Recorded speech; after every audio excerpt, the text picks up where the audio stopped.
né? Agradeço a todos a oportunidade de trabalho, antes de mais nada, né?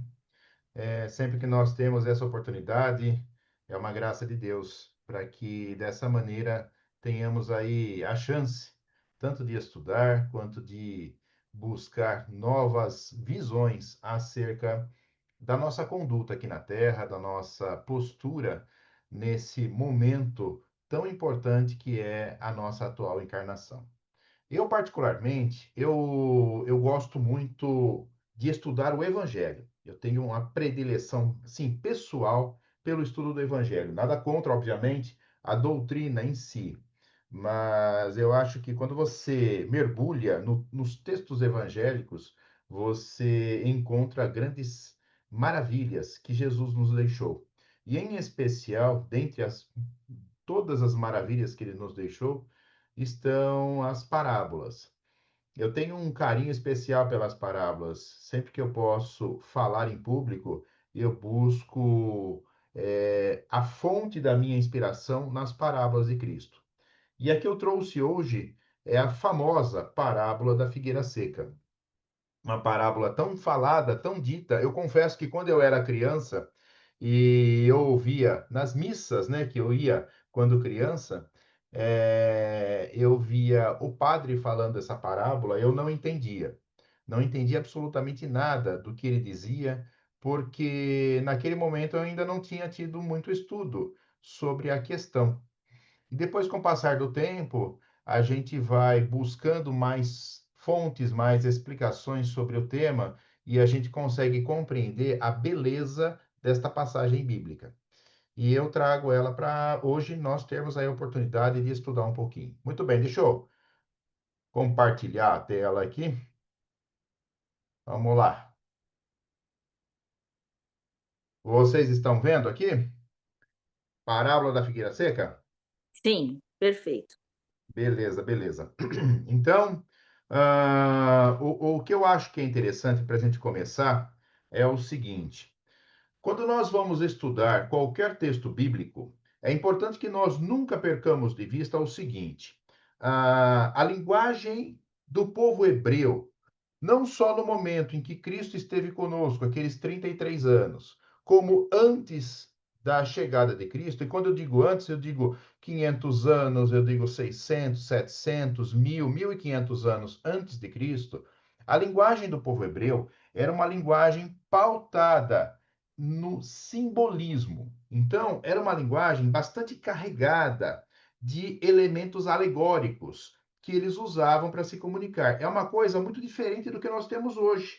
Por exemplo, aqui na nossa sociedade, nós não usamos linguagem figurada quando a gente vai se comunicar. A gente usa a linguagem do sentido real daquilo que nós queremos falar, diferente do povo hebreu. O povo hebreu, naquele momento da história deles, a linguagem figurada era algo arraigado na sociedade. Então, qualquer tipo de diálogo que eles tinham era pautado nesse elemento figurativo da linguagem, tanto nas pregações dos rabinos quanto na conversação do dia a dia.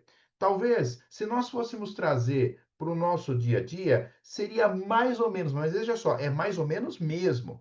Seria mais ou menos aquilo que nós vemos na literatura de cordel lá do Nordeste. Aquela literatura de cordel que é algo muito regional, muito pontual, muito restrito àquela região do Brasil, seria o equivalente ao que havia naquele tempo de Cristo e antes dele em toda a sociedade. Todo mundo falava de maneira figurada, todo mundo falava usando versos, todo mundo gostava de gesticular, todo mundo fazia pequenos teatrinhos quando iam se comunicar. E isso era normal entre eles, não era algo estranho, era algo que permeava aquela sociedade. Então, nesse contexto, o povo hebreu tinha toda uma linha de entendimento sobre elementos importantes para aquela sociedade. Então, eles simbolizavam elementos cruciais que, para eles, faziam muita. Era algo muito importante. Então, por exemplo, a pureza era simbolizada pela pomba.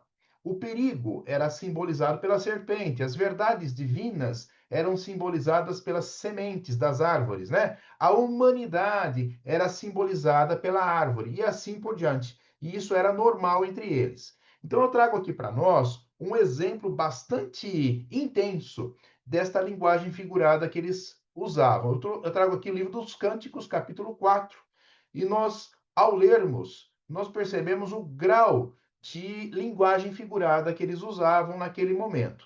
Olha como que eles falam.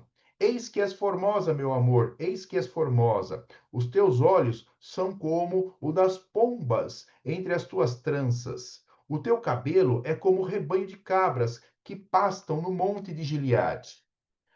Os teus dentes são como o rebanho das ovelhas tosqueadas que sobem do lavadouro e das quais todas produzem gêmeos, e não há nenhuma entre elas que é estéril. Os teus lábios são como um fio de escarlate, e o teu falar é agradável. A tua fronte é qual um pedaço de romã entre os teus cabelos. O teu pescoço é como a torre de Davi, edificada para pendurar 1000 armas. 1000 escudos pendem dela para a proteção dos poderosos.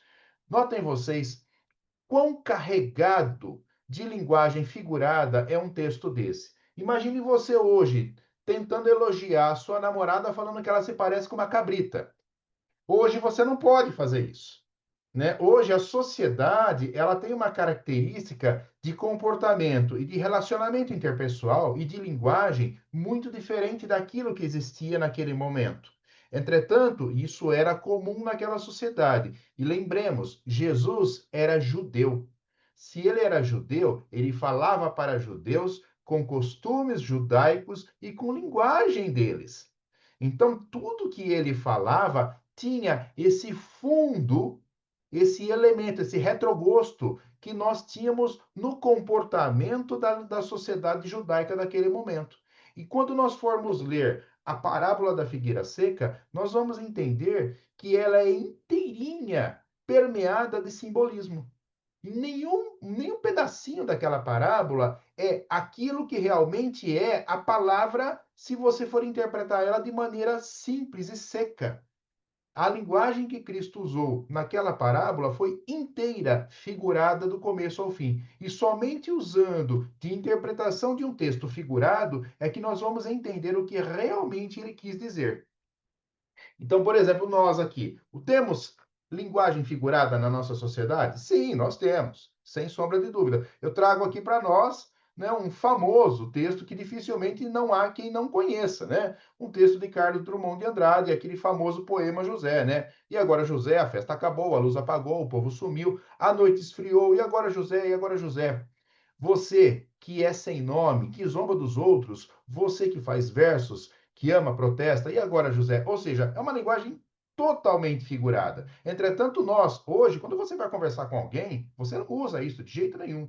Você usa aquela linguagem normal, aquilo que nós chamamos de linguagem denotativa, e não linguagem conotativa.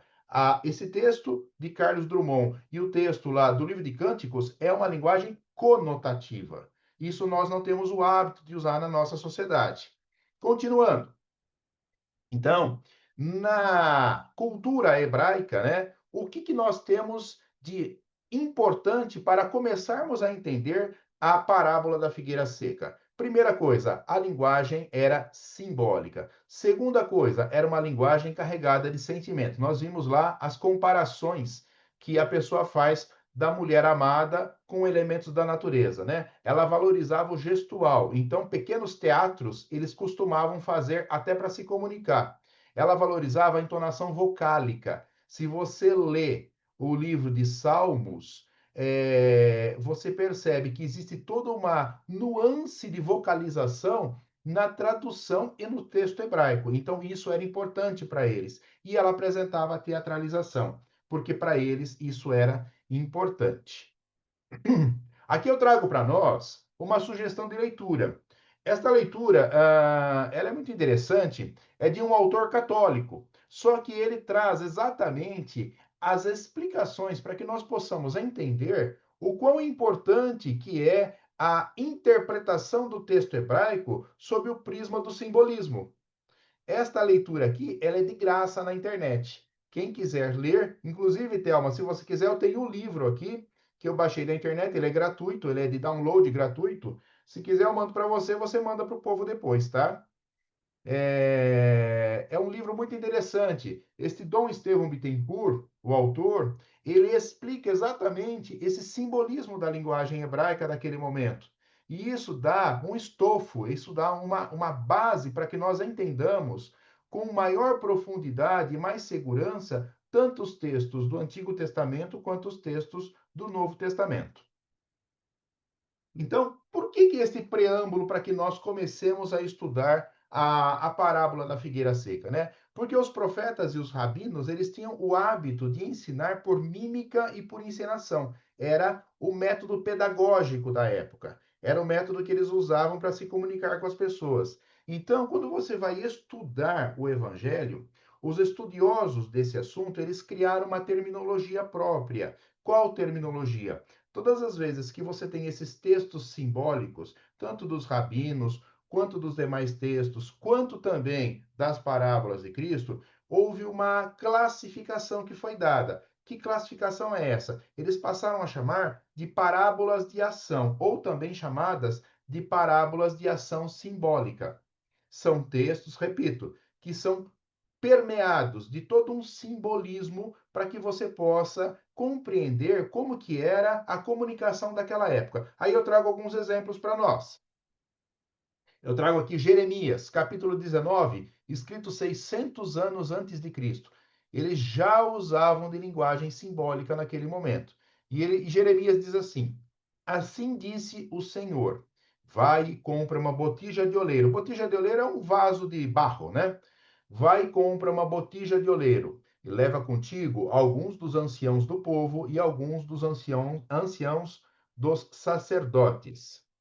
Então quebrarás a botija à vista dos homens que forem contigo, e dir-lhes-ás: Assim diz o Senhor dos Exércitos: Deste modo quebrarei eu a este povo e a esta cidade, como se quebra o vaso do oleiro, que não pode mais refazer-se.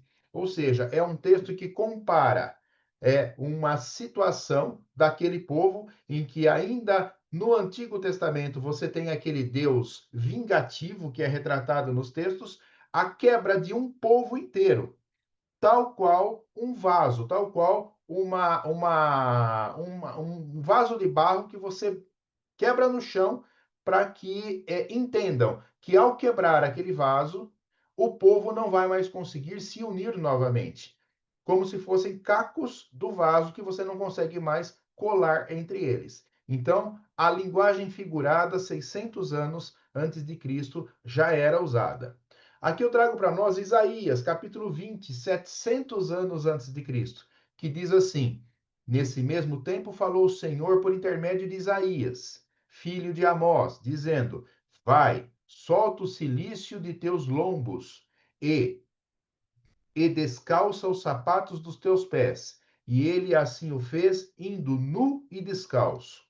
Então disse o Senhor: Assim como o meu servo Isaías andou 3 anos nu e descalço, por sinal e prodígio sobre o Egito e sobre a Etiópia, assim o rei da Assíria levará em cativeiro os presos do Egito e os exilados da Etiópia, tanto moços como velhos, nus e descalços. Ou seja, aqui o autor ele quer comparar o aprisionamento de um povo, no caso aqui pelo rei da Assíria, que vai levar os egípcios em cativeiro, né? Aqueles que serão presos nus e andarão descalços. Né? Eu até fiz quando eu fiz essa comparação aqui em Bauru, eu dei essa palestra. Aqui tem uma praça famosa aqui na cidade, da Praça da Matriz, né? Eu falei assim: imagine você nu e descalço na Praça Rui Barbosa, né? Fazendo pregação dizendo sobre a ira do Senhor.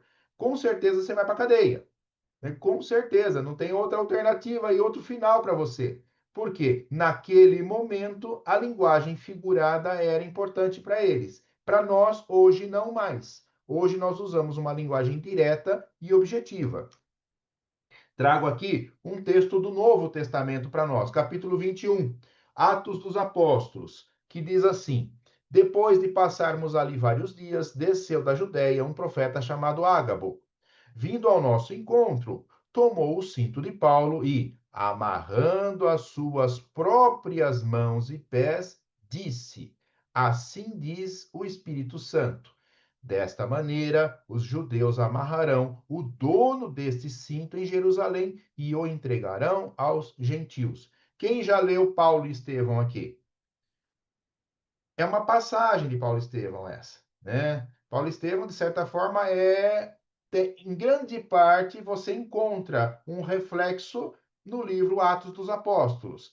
Esta passagem aqui é aquela em que Paulo está embarcando para Jerusalém e o profeta chega até ele e fala assim: você vai ser preso lá, tá? E para falar isso, ele faz uma encenação. Ele tira o cinto da cintura do Paulo, amarra nas mãos dele, profeta, e fala: Ó, vão deixar você desse jeito, desta maneira. De novo, uma linguagem simbólica para você passar uma mensagem. E aqui já é Novo Testamento.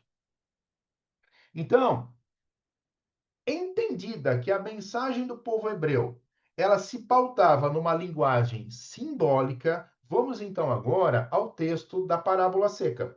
Ao texto da parábola que Cristo fala quando sai, né, de uma localidade e vai para outra e ele encontra a figueira no meio do caminho. Isso está em Marcos capítulo 11, né, versículos de 12 a 14 e também de 20 a 23. Eu já coloquei todos os versículos juntos no texto para que o texto fique completo e contínuo, para que a gente possa ter uma noção do todo. Vamos lá. Quando saíam de Betânia, ele teve fome. E é o grifo essas duas expressões, Betânia e fome, porque ela vai fazer parte da nossa interpretação.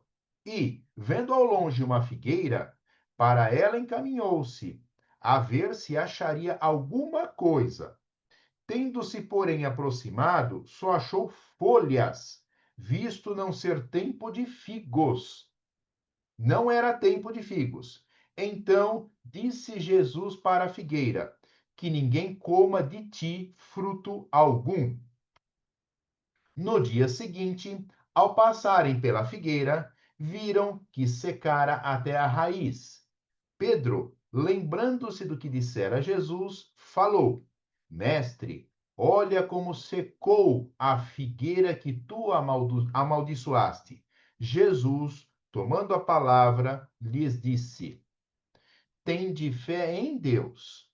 Digo-vos em verdade que aquele que disser a esta montanha: Tira-te daí e lança-te ao mar, mas sem hesitar no seu coração, crente, ao contrário, firmemente, de que tudo o que houver dito acontecerá, verá que, com efeito, acontece.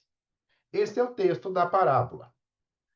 Eu frisei algumas expressões para que nós entendamos a partir de agora o que é que Cristo quis nos dizer com esta linguagem praticamente 100% simbólica que ele usou. Quando você lê esta parábola, você não imagina a quantidade de simbolismo que tem num texto tão curto como este. Muito bem, vamos andar. Então aqui eu começo mostrando uma figueira. Todo mundo já viu uma figueira, né? Uma figueira que aqui no momento ela está sem folhas porque é inverno. As figueiras no inverno, elas perdem as folhas, né? Então, elas só começam a frutificar, tal qual as videiras, depois do inverno. Tanto figueiras quanto videiras, elas são podadas no final do inverno e depois, quando inicia-se a primavera, as folhas e os frutos começam a nascer. Esta daqui ainda está sem folhas e sem frutos. Aí, depois que ela é podada, a gente vê que os frutos começam a nascer e as folhas também. Agora, reparem um detalhe. Os frutos, quando começam a nascer, eles são maiores do que as folhas. As folhas só vão estar grandes um tempo depois. Mas no início, a gente só vê frutos na figueira. Os frutos que eles se destacam nesses ramos cujas folhas são bem pequenininhas. E por fim, se você olhar aqui, você vê que os frutos amadurecem com o passar do tempo e as folhas ficam grandes. E os frutos se escondem embaixo das folhas. É assim a sequência do crescimento de uma figueira normal. toda figueira, ela passa por esse período. Primeiro, ela perde as folhas durante o inverno. Na sequência, após o inverno, começo da primavera, os frutos começam a nascer, eles são maiores do que as folhas. Depois, as folhas vão crescendo e os frutos vão amadurecendo. E as folhas vão encobrir os frutos, eles ficam embaixo das folhas. Essa é a sequência normal. Vamos lembrar o que aconteceu naquela passagem de Jesus? Ele procurou figos e só encontrou folhas naquela figueira. Então, em tese, ou não tinha figo mesmo, porque as pessoas já tinham comido os figos, ou alguma outra coisa estava acontecendo que impediu aquela figueira de produzir figos naquele momento. Isso que é o nó da questão para que a gente entenda esta passagem bíblica. Neste contexto, quais observações que são importantes nós fazermos? Vejam só. Primeira observação: eles vinham de Betânia. Quem morava em Betânia? Marta, Maria e Lázaro, os três irmãos. Cristo era amigo pessoal dos três. Todas as vezes que ele ia para Betânia, ele se hospedava na casa de Marta, Maria e Lázaro. Uma coisa que é importante nós lembrarmos sobre o aspecto sociológico é o seguinte: aquelas sociedades do Oriente Médio, hoje você tem árabes, você tem judeus, você tem persas, você tem turcos, mas naquele momento em que você não tinha essa separação desses povos, viviam todo mundo ali no Oriente Médio. Uma característica daquele povo é o seguinte: é a hospitalidade. Isso daí é algo que é marca registrada daquele povo. Quando você vai na casa de um árabe, você vai na casa de um judeu, você não sai da casa deles sem comer. Eles não permitem que você saia da casa deles sem estar de barriga cheia.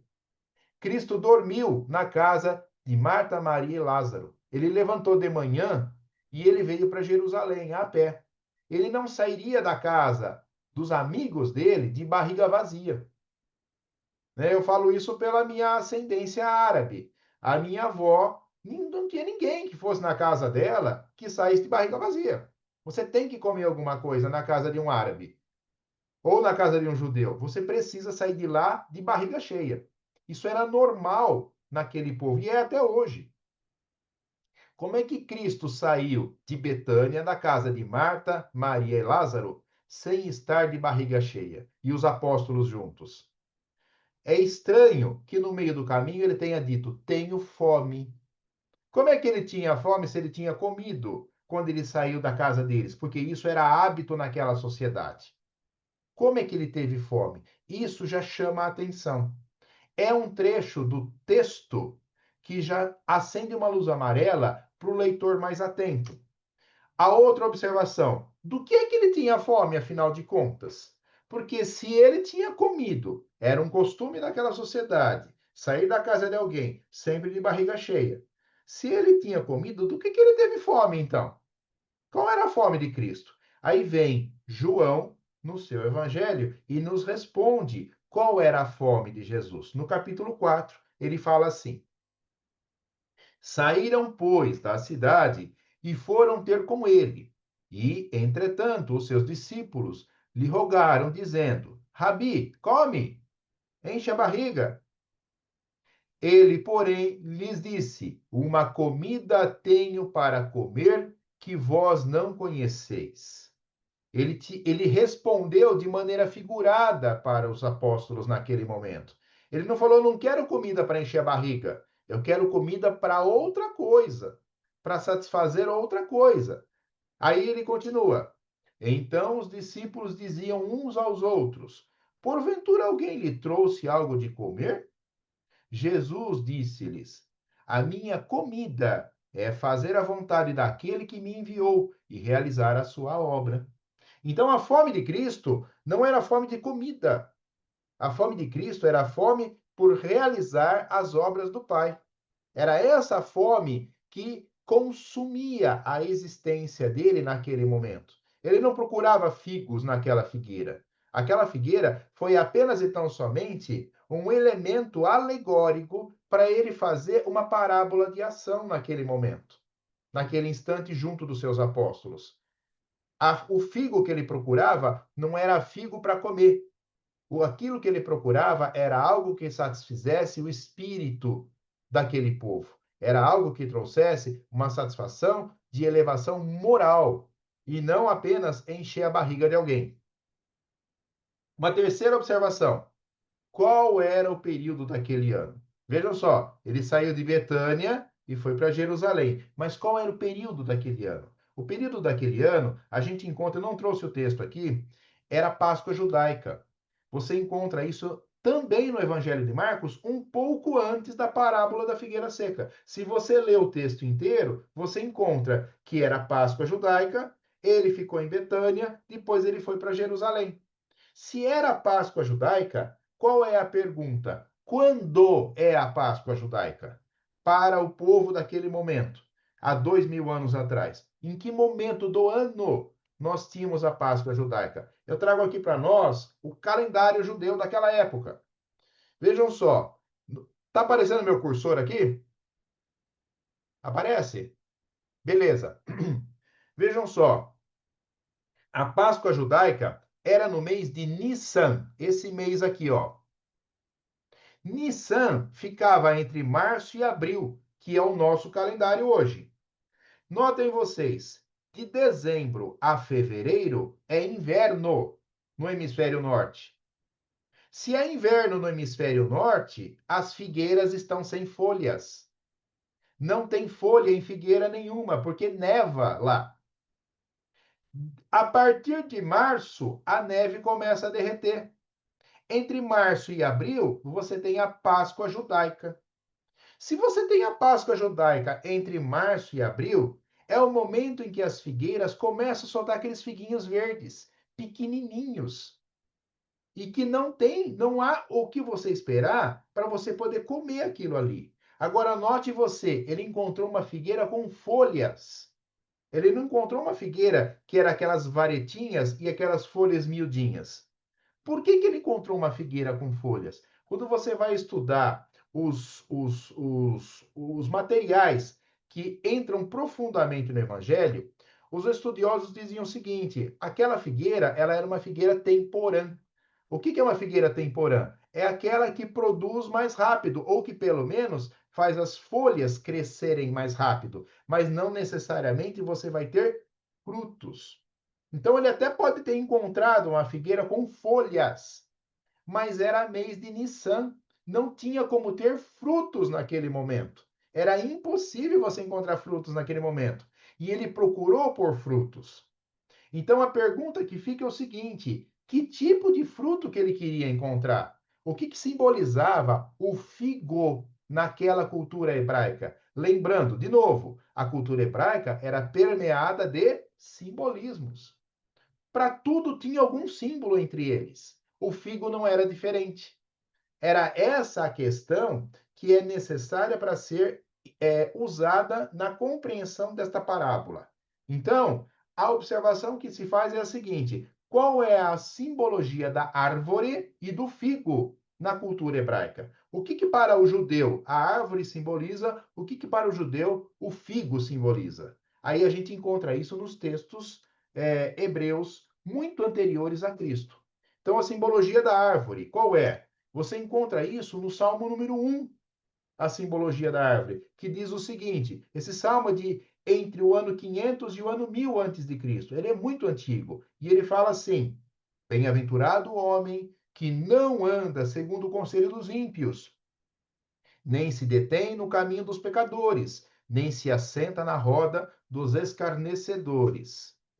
Antes, tem o seu prazer na lei do Senhor, e na lei medita de dia e de noite. Pois será como a árvore plantada junto a cursos d'água, a qual dá o seu fruto no seu tempo certo. As suas folhas não cairão, e tudo quanto fizer prosperará. Ou seja, na cultura hebraica, a árvore simboliza o homem. É essa simbologia que eles tinham naquele momento. Então, primeira coisa, árvore simboliza homem. E depois, aqui eu só complemento, né? Ou seja, a árvore na cultura judaica simboliza o homem que se mantém conectado a Deus. Muito bem. Aí vem a pergunta: e a figueira? E a figueira, o que ela significa na cultura hebraica? Aqui nós encontramos o simbolismo da figueira no livro de Oséias, 800 anos antes de Cristo, que diz assim: Achei a Israel como uvas no deserto, vi a vossos pais como a fruta temporã da figueira no seu princípio. Ou seja, Oséias mostra que a simbologia de associação entre a figueira, ela se dá com o povo hebreu. O homem é a árvore, a figueira é o povo hebreu. É desta maneira que eles entendiam. Ou seja, Cristo, que era profundo conhecedor das escrituras antigas, ele usou daquela figueira naquele momento para mostrar o seguinte: olha, estou me dirigindo a uma figueira, ou seja, estou me dirigindo ao povo hebreu. Era isso que ele queria dizer quando ele falou: eu estou procurando figos nessa figueira. Então, o que significa, né, a figueira temporã, tanto nessa parábola quanto nos textos bíblicos cristãos? Ela simboliza o quê? A nação de Israel, o povo hebreu, né, que se comparada às outras nações, ela recebeu um grande volume de conhecimento sagrado e, portanto, deveria frutificar primeiro. Ou seja, esperava-se que houvesse frutos naquela figueira, mas Cristo não encontrou frutos naquela figueira. Isto é, estava apta a figueira a propagar luz e crescimento espiritual a todos. O povo hebreu recebeu muito conhecimento divino, muito conhecimento espiritual. Então esperava-se que o povo hebreu fosse capaz de propagar esta luz, de propagar esse conhecimento para as demais nações do mundo. Era isso que se esperava do povo hebreu, né? Entretanto, o povo hebreu desviou-se da religiosidade e perderam-se em guerras e idolatrias. Nós sabemos aquela passagem do Evangelho em que Cristo entra no templo e há todo aquele comércio, né, de animais e tudo mais para você trocar por indulgências que eles iam procurar dentro do templo. Então, essa idolatria, ela acabou permeando a sociedade hebraica daquele momento e todo aquele conhecimento que eles tinham foi sendo perdido, perdido, perdido, perdido e não posto em prática, que era o que se esperava deles. Então perderam-se em guerras e idolatrias, apegando-se às aparências, isto é, limitando-se a valorizar as folhas e não os frutos. O que é que Cristo encontrou naquela figueira? Folha. Ele não encontrou fruto. Ele não encontrou aquilo que se esperava do conhecimento do povo hebreu, que era a frutificação do conhecimento que eles tinham. Ele encontrou apenas e tão somente folhas. Ele encontrou apenas e tão somente a aparência e não a essência. Então, na questão 276 do livro Consolador, que foi ditado por Emmanuel a Chico, né, nós vemos a seguinte pergunta, né? Questão 276, que diz assim: perguntaram para Emmanuel, né? A previsão e a predição nos livros sagrados dão a entender que os profetas eram diretamente inspirados por Cristo. Vejam só, todos os textos que eu trouxe para nós aqui são textos de profetas do Antigo Testamento. Todos.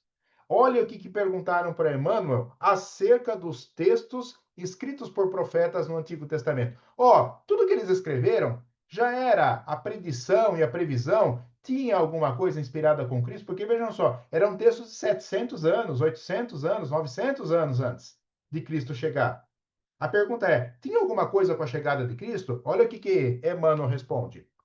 Nos textos sagrados das fontes divinas do cristianismo, as previsões e as predições se efetuaram sob a ação direta do Senhor, pois só ele poderia conhecer bastante os corações, as fraquezas e as necessidades dos seus rebeldes tutelados, para sondar com precisão as estradas do futuro sob a misericórdia e a sabedoria de Deus. Ou seja, quando Cristo chega naquela figueira, procura figos e só encontra folhas, ele está reproduzindo diversas passagens do Antigo Testamento que ele já conhecia e que ele conduziu na sua escrita lá do mundo espiritual. Ele já tinha conhecimento desses textos.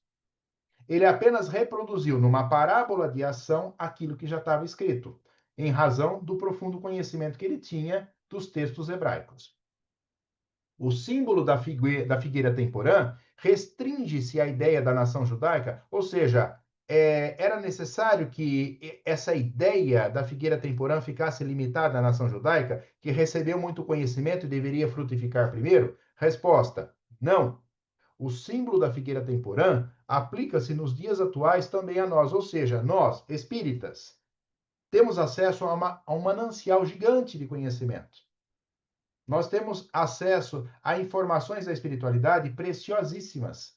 A pergunta é: estamos frutificando? Essa é a pergunta. Ou estamos apenas exibindo folhas bonitas, verdes, vistosas, mas não temos figo nenhum para oferecer? É isso que nós temos que enxergar na parábola da figueira seca, hoje, no dia 21 de setembro de 2025. Mesmo 2025 anos depois, é isso que nós precisamos continuar enxergando, né? Então, indo para o capítulo 19 do Evangelho segundo o Espiritismo, o capítulo 19, pessoal, é longo, tá? Ele é bastante grande, então eu resumi para que nós pudéssemos apenas observar o que de mais importante existe naquele capítulo. Então, eu trago aqui um resumo do capítulo 19. Kardec, ele se refere, no capítulo 19, à parábola da figueira seca. E ele tece um comentário muito longo, muito comprido. O que que eu fiz? Eu enxuguei o comentário de Kardec para que nós pudéssemos ter uma ideia mais rápida do que o Evangelho segundo o Espiritismo queria nos passar. Então, a figueira seca é símbolo do quê? Dos que apenas apresentam propensão para o bem, mas que em realidade nada de bom produzem. Isso são palavras de Kardec. 2, dos que se colocam a falar, mas nada dizem de útil ou de proveitoso. A pergunta sempre é: eu estou exibindo folhas ou eu estou exibindo frutos? É sempre esta a questão. 3, todas as doutrinas carentes de base sólida, isto é, são árvores frondosas e cobertas de folhas, mas sem absolutamente nenhum fruto, né? Todas as vezes que nós temos acesso a muito conhecimento, mas não usamos ele em nossa vida, tampouco para fazer bem ao próximo, nós estamos nos comportando como árvores frondosas que exibem folhas lindas, mas não tem uma jabuticaba sequer, né, para oferecer. E 3, e última, dos médiums que se desviam do objetivo providencial, menosprezando ou precificando a preciosa faculdade que lhes foi concedida, entregando-se às futilidades e aos interesses mundanos. Isso daqui eu acho que dispensa comentários, porque infelizmente nós sabemos que há médiums que se desviam, ou seja, eles detêm um conhecimento grande. Aos médiums é revelado elementos do mundo espiritual que aqueles que não são ostensivos não têm sequer ideia do que seja. Entretanto, esses médiums usam essa faculdade, usam essa ferramenta de trabalho apenas e tão somente para se entregar às futilidades e aos interesses mundanos e nada mais. Então, aí vem uma pergunta, né? Assim, qual é a associação simbólica entre folha e entre fruto? A resposta nós encontramos na questão 780 do Livro dos Espíritos, que diz assim: vejam só, é a associação simbólica. Questão 780. O progresso moral acompanha sempre o progresso intelectual? O progresso moral, o que que é? Fruto. Progresso intelectual, o que que é? Folha. Resposta: decorre deste, mas nem sempre o segue imediatamente. Ou seja, quando nós temos apenas folhas sendo exibidas, significa que o nosso progresso moral ainda não conseguiu ganhar o devido porte para também ser exibido. Nós apenas exibimos a aparência, mas a essência nós ainda temos oculta dentro de nós, né? O progresso intelectual sempre vem antes. Por quê? Porque nós sabemos que na linha evolutiva, desde os mundos primitivos até os mundos celestes, por tentativa e erro, você vai adquirindo entendimento acerca do seu comportamento. Isso é agregado na sua envergadura intelectual. A envergadura moral, ela decorre desta, e ela vai sendo construída paulatinamente à medida que nós vamos evoluindo.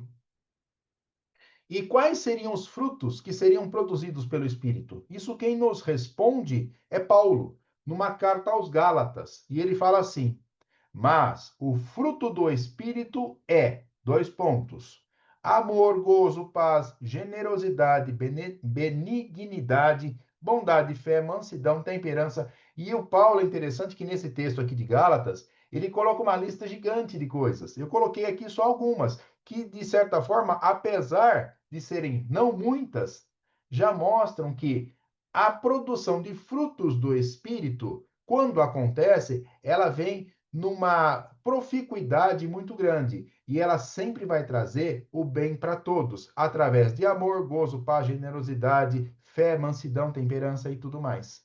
É isso que se espera do fruto que o Espírito vai produzir.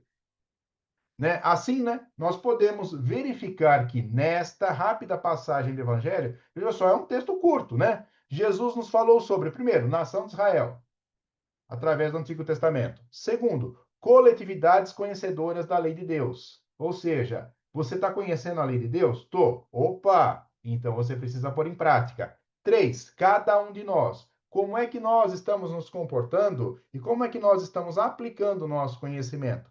E quatro, transformação do conhecimento intelectual em moral. Todo mundo tem conhecimento intelectual, mas a pergunta que fica é: como e quanto você está transformando o que é conhecimento intelectual em conhecimento moral? Tudo isso num simples trecho de parábola. Então, resta uma pergunta para ser feita, né? O que é que nós temos feito do nosso conhecimento? Nós, espíritas, temos feito do nosso conhecimento. Nós que temos acesso a obras portentosas, nós que temos acesso a reuniões mediúnicas, nós que temos acesso a informações valiosíssimas do mundo espiritual. Essa é a pergunta que nós temos que fazer, né? Porque Jesus continua a nos visitar buscando figos. Todo dia, Jesus bate a nossa porta e fala assim: Jesus, meu filho, você tem figo aí? Meu filho, você tem conhecimento que você transformou em ação? É isso que ele está perguntando. Todas as vezes em que nos defrontamos com a oportunidade de fazermos o bem, afinal de contas, né? Fora da caridade não há salvação.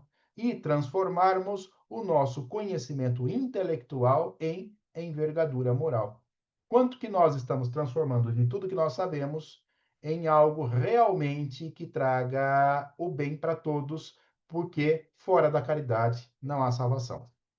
Então, é importante que nós nunca nós não nos esqueçamos, né, do Evangelho, já que ele foi apresentado para nós, e nós estamos ainda naquela fase em que nós apenas temos folhas.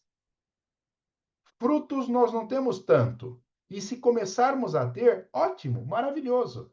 Mas é importante isso, importante nunca esquecermos que o evangelho já nos foi apresentado, né? E portanto, as folhas nós já temos. Agora faltam os frutos, né? Mas depende de cada um de nós trabalharmos e nos esforçarmos para produzirmos os frutos, já que a evolução dá-se por esforço íntimo e intransferível. Cada um tem que caminhar pelas suas próprias pernas. E caminhando pelas próprias pernas é que nós vamos construir a nossa envergadura moral dia a dia, né? Jesus, por fim, ele não nos pede muito. Jesus, ele é o grande multiplicador das nossas vidas, né? Ele não pede grandes malabarismos ou grandes esforços, esforços hercúleos, né? Uma vez que ele é o grande multiplicador, conforme nós sabemos. Pães e peixes ele multiplicou e conseguiu saciar a fome de muita gente, né? E com pouco que nós ofertamos a ele, nós estejamos certos de que este pouco vai se transformar em muito.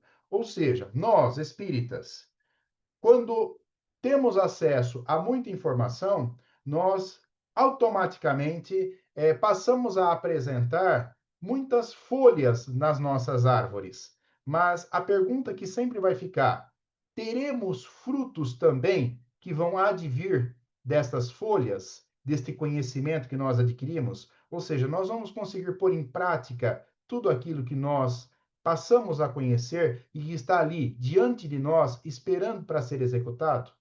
Era isso que Cristo queria nos passar quando ele foi até aquela figueira e só encontrou folhas. Ele só encontrou folhas numa terra hebraica, ou seja, hebreus, vocês têm muito conhecimento. Cadê o fruto de vocês? Isso era uma parábola de ação. Hoje, para nós, a parábola de ação talvez não seja mais tão necessária, mas é importante nós sabermos hoje que o conhecimento precisa ser posto em prática, porque se ele não for posto em prática, nós continuaremos exibindo apenas folhas bonitas, mas nunca teremos frutos para oferecer. Enfim, meus amigos, era isso que eu tinha para falar para vocês. Muito obrigado a todos.